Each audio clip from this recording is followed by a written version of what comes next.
Cette semaine à TVL Info, Escipit se lance dans l'énergie éolienne, Forestville installera 117 compteurs d'eau, encore plus de patineurs sur la glace.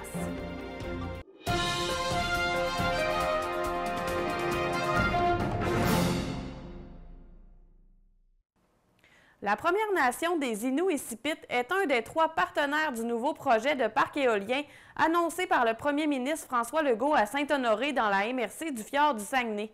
La signature d'un partenariat entre Escipit, la MRC du Fjord du Saguenay et Hydro-Québec a été confirmée le 29 janvier.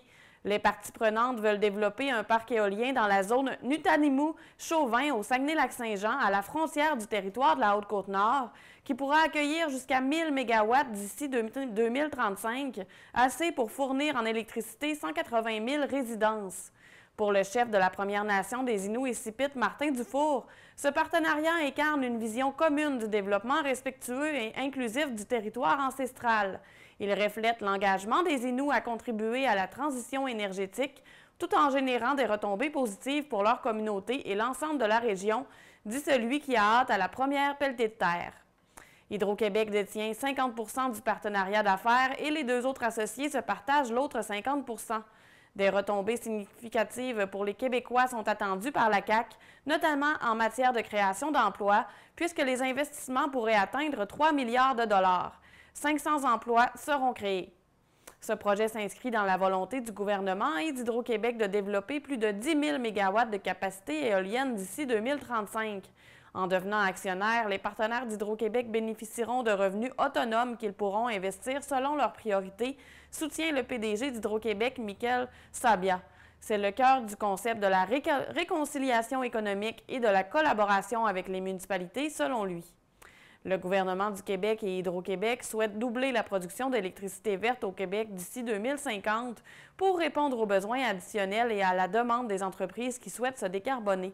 Le premier ministre était accompagné des ministres Christine Fréchette, Yann Lafrenière, André Laforêt, Catherine Champagne-Jourdain, ainsi que des députés François Tremblay et Yves Montigny pour cette nouvelle annonce de parc éolien qui s'est déroulée au Centre multifonctionnel de Saint-Honoré.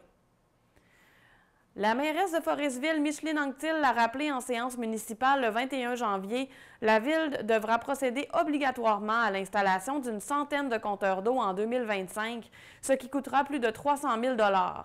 Plus précisément, tous les commerces seront désormais munis d'un compteur d'eau, tandis que 60 citoyens s'en verront équipés, ce qui porte le total à 117. La façon de sélectionner les résidences n'a pas encore été établie, mais les personnes intéressées à en recevoir un peuvent d'ores et déjà contacter la Ville. L'installation de l'équipement n'engendre aucun frais pour le citoyen. Selon le gouvernement du Québec, la mise en place de compteurs d'eau permet une amélioration de la précision des bilans d'eau des municipalités. Lorsque les volumes d'eau consommés sont connus, il est possible d'outiller les propriétaires d'immeubles en ciblant les consommations anormales et ainsi de mieux choisir les actions à entreprendre pour favoriser l'économie d'eau potable dans secteurs tant résidentiels que non résidentiels. La mairesse de Forestville a d'ailleurs mentionné quelques statistiques québécoises concernant la consommation d'eau potable. Les chiffres sont assez impressionnants. On dit que le Québec consomme 28 % plus d'eau que la moyenne du Canada et même 55 % plus d'eau que l'Ontario. Alors, c'est vraiment une consommation qui est très, très importante. Les municipalités ont l'obligation de produire un bilan annuel de leur consommation d'eau dans le cadre de la stratégie d'économie d'eau potable. Ce rapport est transmis au ministère des Affaires municipales et de l'Habitation. La Ville de Forestville a réalisé des travaux ces dernières années pour détecter les fuites d'eau. Des travaux de correction ont aussi été effectués.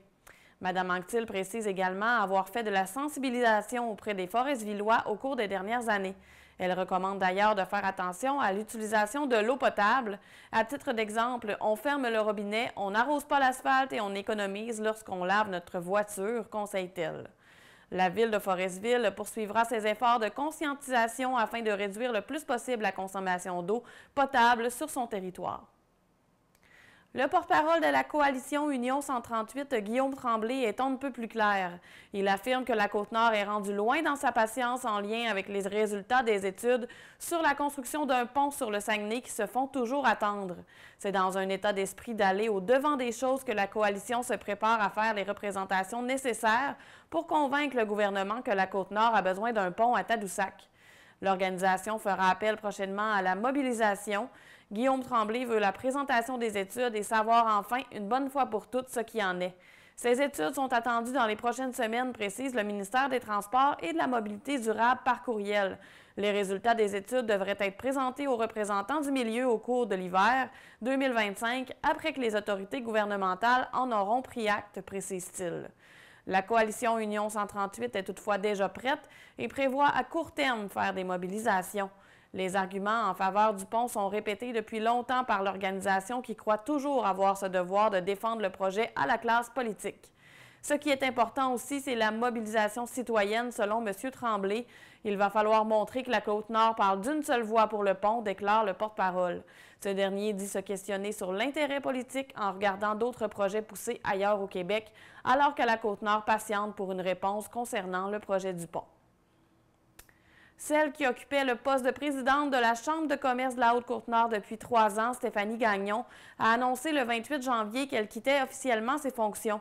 Cette décision est motivée par un nouveau défi professionnel qui ne peut pas conjuguer avec une implication au sein d'un conseil d'administration d'une chambre de commerce. Stéphanie Gagnon assure que son départ n'affectera pas la croissance de l'organisme.